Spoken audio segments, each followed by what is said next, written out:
Assalamualaikum warahmatullahi wabarakatuh. Kali ini kita akan membahas mengenai materi kejahatan. Kalian pasti familiar dengan kejahatan yang ada seperti pencurian, penyamretan, dan lain-lain. Nah, kali ini kita akan membahas kejahatan dari sudut pandang sosiologi. Sebelum masuk ke materi, di sini ada kompetensi inti. Kompetensi inti ini ada 4. Yang pertama itu menghayati dan mengamalkan ajaran agama yang dianutnya. KI 2 menghayati dan mengamalkan perilaku jujur, disiplin, tanggung jawab, peduli, santun, responsif, dan proaktif sebagai bagian dari solusi atas berbagai permasalahan dalam berinteraksi secara efektif dengan lingkungan sosial dan alam serta menempatkan diri sebagai cerminan bangsa dalam pergaulan dunia. KI 1 dan KI 2 ini berkaitan dengan sikap. KI 3 memahami, menerapkan, serta menganalisis pengetahuan faktual, konseptual, dan prosedural berdasarkan rasa ingin tahunya mengenai ilmu pengetahuan, teknologi, seni, budaya, humaniora dengan wawasan kemanusiaan, kebangsaan, kenegaraan, dan peradaban terkait penyebab fenomena dan kejadian, serta menerapkan pengetahuan prosedural pada bidang kajian yang spesifik. KI 3 ini berkaitan dengan pengetahuan. KI 4 mengolah, menalar, dan menyaji dalam ranah konkret dan ranah abstrak dengan pengembangan dari yang dipelajarinya di sekolah secara mandiri. KI 4 ini berkaitan dengan pengetahuan. Selanjutnya itu ada kompetensi dasar.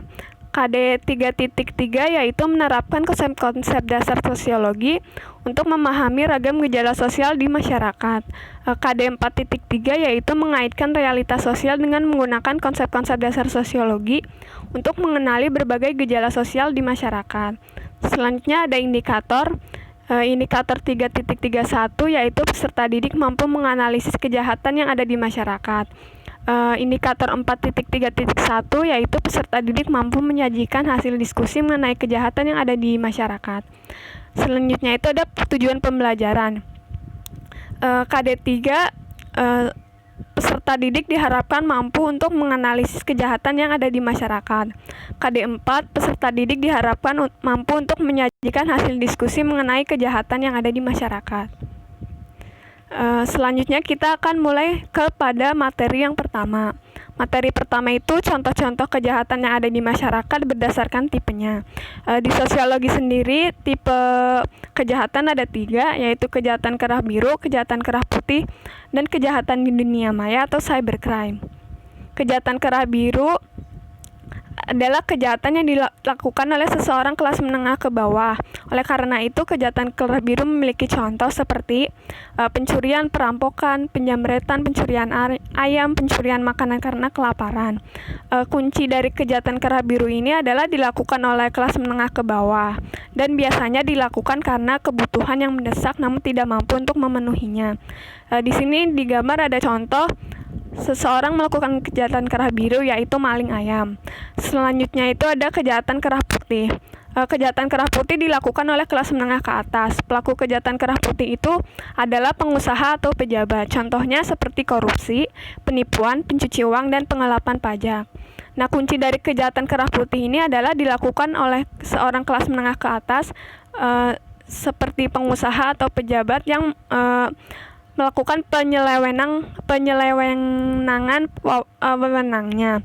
Contohnya ini digambar ada Setia Novanto. Nah, diketahui Setia Novanto ini dulunya merupakan seorang pejabat yaitu ketua DPR. Namun dia melakukan korupsi sehingga ia disebut sebagai pelaku kejahatan kerah putih.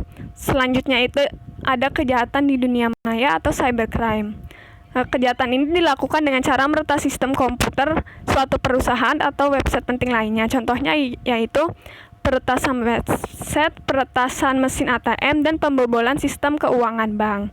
Di sini ada contoh email pengguna Tokopedia yang diretas dan diperjualbelikan datanya. Selanjutnya itu ada faktor penyebab kejahatan berdasarkan tipe kejahatan. Yang pertama ada kejahatan kerah putih. Faktor penyebab kejahatan kerah putih ini ada 2, kuatnya kekuasaan dan disebabkan oleh perkembangan ekonomi yang terlalu cepat dan menekankan pada aspek material belaka. pelaku kejahatan kerah putih ini merupakan pejabat. Nah, karena mereka pejabat, maka mereka memiliki kekuasaan yang kuat. Karena itu mereka menganggap dirinya memiliki kekuasaan dan bisa kebal hukum, sehingga mereka melakukan kejahatan seperti korupsi. Selanjutnya itu adalah kejahatan kerah biru. Di penyebab kejahatan kerah biru ada 2 juga, yaitu kebutuhan dan banyaknya keinginan atau kebutuhan yang mendesak namun tidak mampu memenuhinya. Kejahatan kerah biru ini karena kebutuhan dan pelakunya itu tidak mampu memenuhinya. Seperti di contoh, Atek terpaksa mencuri 5 kg beras untuk menyambung hidup keluarga. Nah, di sini Atek memiliki kebutuhan, yaitu 5 kg beras untuk keluarganya. Namun karena tidak mampu untuk memenuhinya dengan cara yang benar, maka Atek ini akhirnya mencuri. Selanjutnya itu ada pengendalian kejahatan.